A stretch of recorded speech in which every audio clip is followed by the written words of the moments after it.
Assalamualaikum, hai, berjumpa lagi di channel Malik Brau.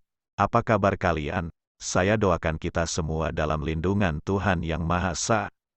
Kali ini saya akan memberikan tip cara perawatan DT Hino 500 FM 260JD. Sebelum kita lanjut ke videonya, jangan lupa untuk terus mendukung channel ini. Bagi kalian yang baru menemukan channel ini, jangan lupa subscribe dan like, dan bagikan ke teman-teman kalian. Seperti yang kita ketahui, Hino 500 menjadi primadona di perusahaan pertambangan batu bara, nikel dan lain-lain. Khususnya di negara kita Indonesia, Hino tergolong DT kelas medium. Bentuknya yang simple dan bagus dipandang mata. Itulah kenapa Hino sangat laris di pasaran. Berikut cara perawatan DT Hino 500 FM agar awet dan terawat. Sebelum pengemudi melakukan aktivitas atau menjalankan truk, sebaiknya pengemudi melakukan pemeriksaan terlebih dahulu. Pemeriksaan alat berat yang dilakukan terdiri dari dua tahap, yaitu pemeriksaan sebelum menghidupkan mesin dan pemeriksaan sesudah menghidupkan mesin. Pemeriksaan sebelum menghidupkan mesin, komponen yang perlu diperiksa sebelum menghidupkan mesin antara lain, minyak pelumas mesin, oli, minyak kopling, minyak rem, air pendingin mesin, lampu-lampu, baut roda, tekanan angin ban, level air, baterai, dan water separator.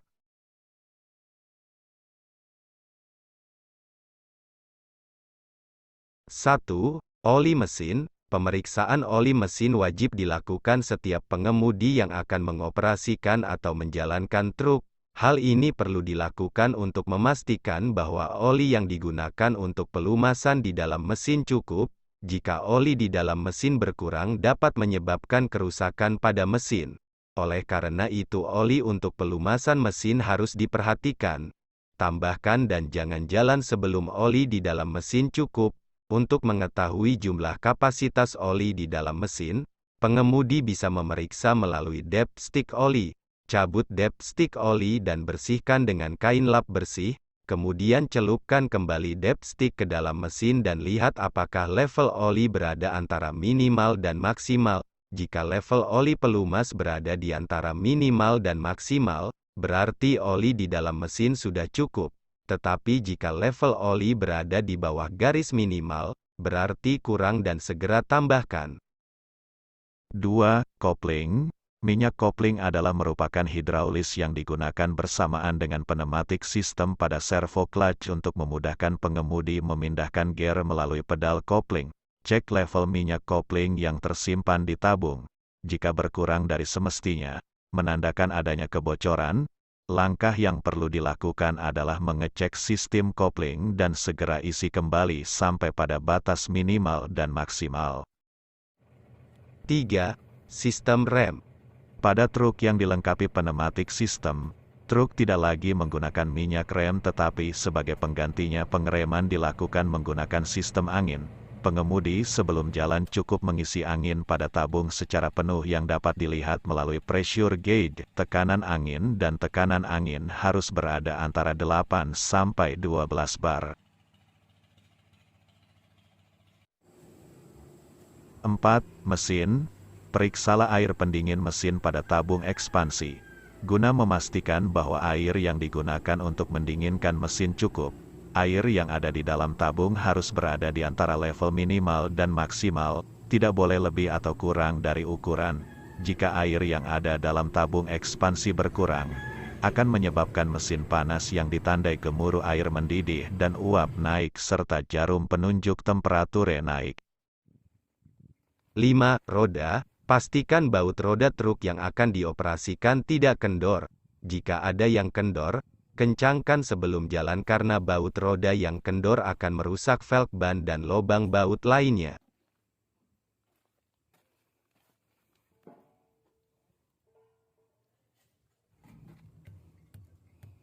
6. Tekanan angin ban. Pengecekan tekanan angin ban harus dilakukan pada kondisi dingin dan ketika belum ada muatannya, karena jika kondisi ban tidak rata akan mempercepat ban panas dan akhirnya merusak ban.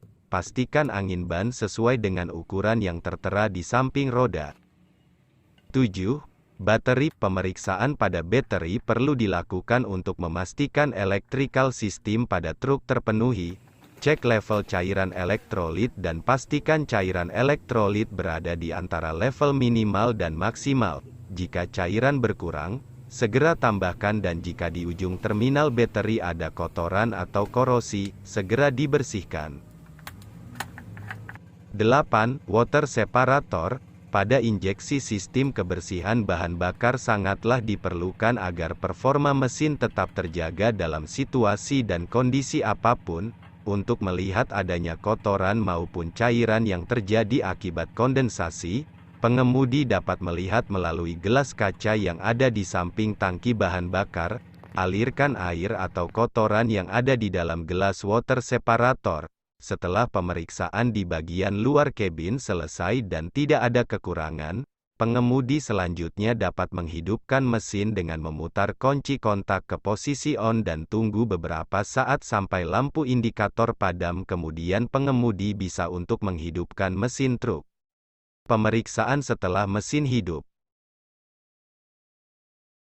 Pemeriksaan setelah mesin hidup. Setelah mesin hidup dan sebelum truk berjalan, komponen yang perlu dilakukan pemeriksaan adalah lampu indikator, fungsi roda steering, fungsi rem, fungsi kopling, fungsi persneling, fungsi rem tangan dan fungsi sabuk keselamatan. 1. Lampu indikator. Untuk pemeriksaan lampu indikator, pengemudi dapat melihat dengan memutar kunci kontak ke posisi on. Pastikan lampu indikator tidak ada yang mati. Jika ada yang mati, segeralah untuk menggantinya. Karena jika ada lampu indikator yang mati, pengemudi tidak akan mengetahui jika ada komponen yang rusak atau tidak bekerja. 2. Steering. Putar roda steering ke kanan dan ke kiri dan pastikan roda steering dapat berfungsi dengan baik. Jika roda steering terasa berat dan bersuara, hal ini karena adanya indikasi bahwa minyak power steering berkurang.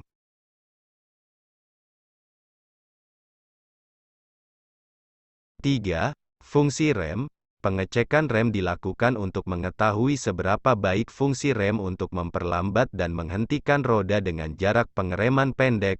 Cara mengetes rem adalah dengan masukkan gear 1 dan tekan pedal rem, angkat kaki dari pedal kopling, dan jika truk tidak bergerak atau sampai mesin mati, maka kondisi rem dapat diartikan berfungsi dengan baik. Tapi jika truk tetap bergerak maka stop, jangan jalankan kendaraan dan laporkan pada mekanik untuk segera memperbaiki. 4.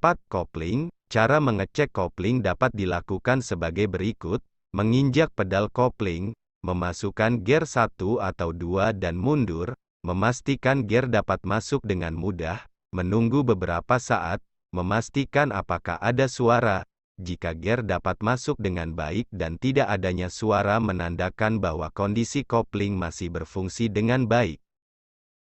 Fungsi persneling. Pengecekan persneling harus dilakukan dengan mesin hidup. Jika persneling dapat masuk dengan mudah, menandakan bahwa angin yang digunakan untuk menggerakkan lever persneling cukup. Tapi jika lever persneling tidak dapat masuk dengan baik, menandakan adanya masalah pada persneling maupun sistem angin yang kurang di dalam tangki. 5. Lampu. Untuk keamanan dan keselamatan di jalan, pemeriksaan lampu-lampu perlu dilakukan, yang meliputi lampu depan, headlamp, lampu dim, lampu sein, lampu rem, lampu kota, parking lamp, atau lampu-lampu lainnya. Itulah tadi tips untuk perawatan truk Hino. Semoga video ini bermanfaat. Terima kasih sudah menonton video ini.